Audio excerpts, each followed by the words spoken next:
Livro de 2 Samuel, capítulos 5 e 6. Então, todas as tribos de Israel vieram a Hebrom para encontrar-se com Davi. Somos do mesmo povo e raça, disseram. No passado, quando Saul era nosso rei, era você que liderava o exército de Israel. E o Senhor lhe disse: você será o pastor do meu povo, Israel. Será o líder de Israel. Então, ali em Hebrom, o rei Davi fez um acordo diante do Senhor com todas as autoridades de Israel e elas ungiram rei de Israel. Davi tinha 30 anos quando começou a reinar e, ao todo, reinou por 40 anos. Havia reinado sobre Judá 7 anos e 6 meses, e em Jerusalém reinou sobre todo Israel e Judá por 33 anos. Então, o rei partiu com seus soldados para Jerusalém a fim de lutar contra os jebuseus que viviam naquele lugar. Os jebuseus zombavam de Davi. Você jamais entrará aqui. Até os cegos e aleijados são capazes de impedi-lo. Diziam isso porque imaginavam estar seguros, mas Davi tomou a fortaleza de Sião, que hoje é chamada de Cidade de Davi. No dia do ataque, Davi disse a seus soldados: odeio esses jebuseus cegos e aleijados. Quem os atacar deve entrar na cidade pelo túnel de água. Essa é a origem do ditado: os cegos e os aleijados não entrarão na casa. Então Davi foi morar na fortaleza de Sião e a chamou de Cidade de Davi. Ampliou a cidade desde o aterro até a parte interna. Davi foi se tornando cada vez mais poderoso, pois o Senhor, o Deus dos exércitos, estava com ele. Irão, rei de Tiro, enviou a Davi mensageiros com madeira de cedro, carpinteiros e pedreiros que construíram um palácio para Davi. E Davi compreendeu que o Senhor o havia confirmado como rei sobre Israel e exaltado seu reino por causa do seu povo Israel. Depois de mudar-se de Hebrom para Jerusalém, Davi tomou mais concubinas e esposas e teve mais filhos e filhas. Esses são os nomes dos filhos de Davi que nasceram em Jerusalém: Samua, Sobabe, Natã, Salomão, Ibar, Elisua, Nefeg, Jáfia, Elisama, Eliada e Elifelete. Quando os filisteus souberam que Davi tinha sido ungido rei de Israel, mobilizaram suas tropas para capturá-lo. Davi, porém, foi informado disso e desceu para a fortaleza. Os filisteus chegaram e se espalharam pelo vale de Refaim. Então Davi perguntou ao Senhor: devo sair e lutar contra os filisteus? Tu os entregarás em minhas mãos? O Senhor respondeu a Davi: sim, vá, pois eu certamente os entregarei em suas mãos. Então Davi foi a Baal-Perazim e ali derrotou os filisteus e exclamou: o Senhor irrompeu no meio dos meus inimigos como uma violenta inundação. Por isso chamou aquele lugar de Baal-Perazim. Davi e seus homens levaram os ídolos que os filisteus haviam abandonado ali. Pouco tempo depois, os filisteus voltaram a se espalhar pelo vale de Refaim. Mais uma vez Davi consultou o Senhor. Não os ataque pela frente, respondeu o Senhor. Em vez disso, dê a volta por trás deles e os ataque perto dos álamos. Quando ouvir um som como de pés marchando por cima dos álamos, ataque. É o sinal de que o Senhor vai à sua frente para derrotar o exército filisteu. Davi fez como o Senhor ordenou e derrotou os filisteus por todo o caminho, desde Gibeon até Gézer. Davi reuniu novamente todos os melhores guerreiros de Israel, 30.000 ao todo. Partiu com eles para Baalá de Judá, a fim de buscar a arca de Deus, junto à qual era invocado o nome do Senhor dos Exércitos, que está entronizado entre os querubins. Puseram a arca de Deus num carro novo e a levaram da casa de Abinadab, que ficava no monte. Saindo da casa, Uzá e Aiô, filhos de Abinadab, guiavam a carroça nova que transportava a arca de Deus. Aiô estava à frente da arca. Davi e todo o povo de Israel celebravam diante do Senhor, entoando cânticos e tocando todo tipo de instrumentos musicais: liras, harpas, tamborins, chocalhos e símbolos.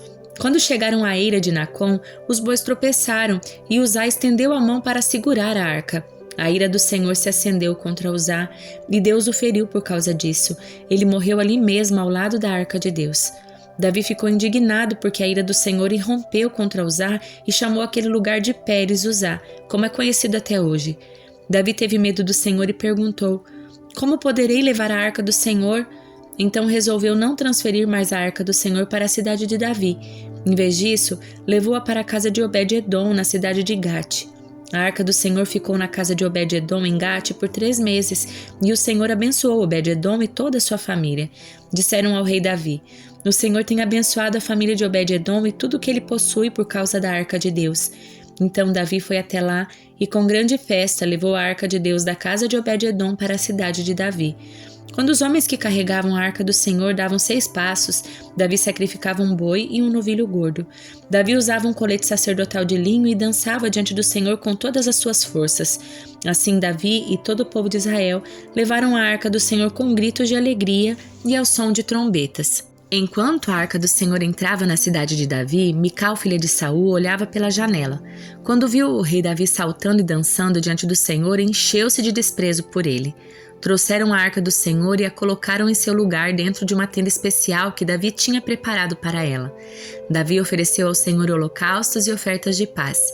Depois que terminou de oferecer os sacrifícios, abençoou o povo em nome do Senhor dos Exércitos.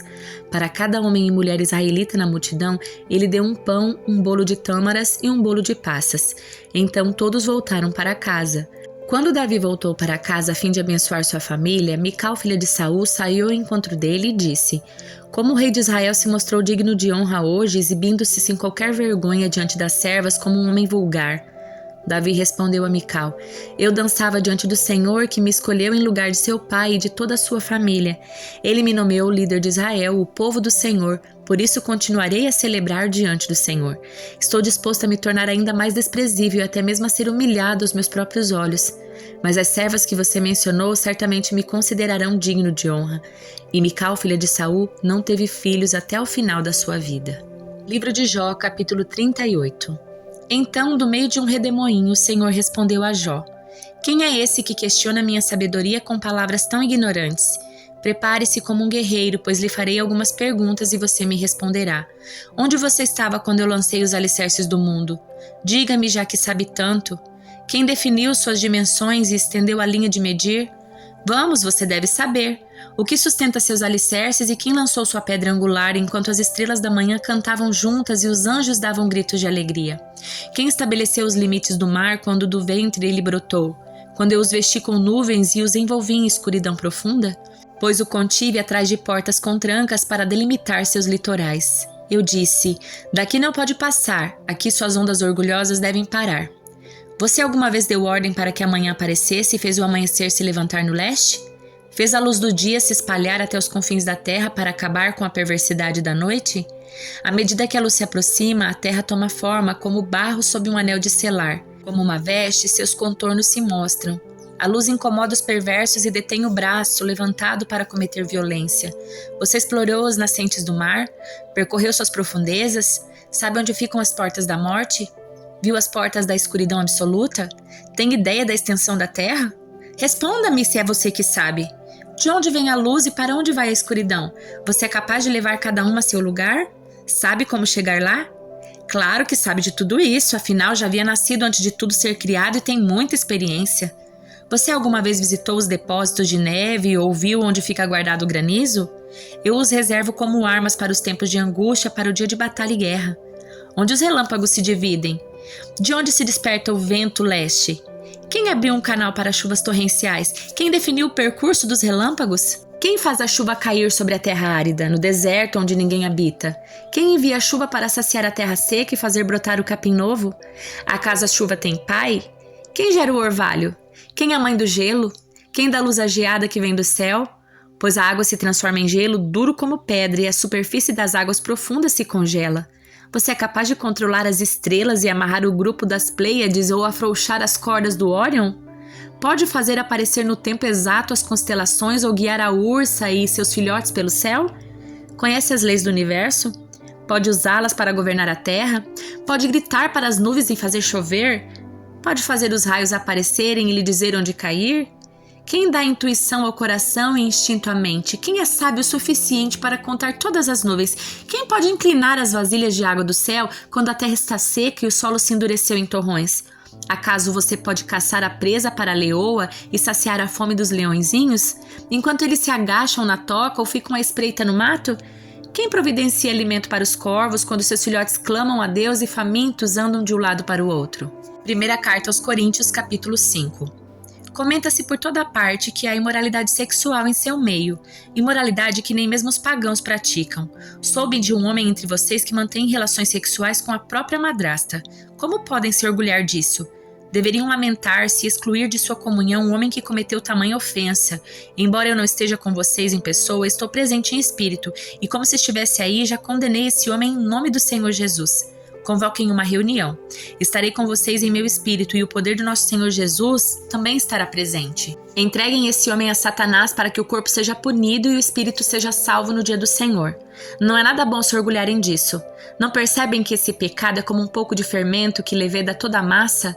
Livrem-se do fermento velho para que sejam massa nova, sem fermento, o que de fato são. Cristo, nosso Cordeiro Pascal, foi sacrificado. Por isso, celebremos a festa não com o velho pão, fermentado com maldade e perversidade, mas com o novo pão da sinceridade e da verdade, sem nenhum fermento. Quando lhes escrevi antes, disse que não deviam se associar com pessoas que se entregam à imoralidade sexual.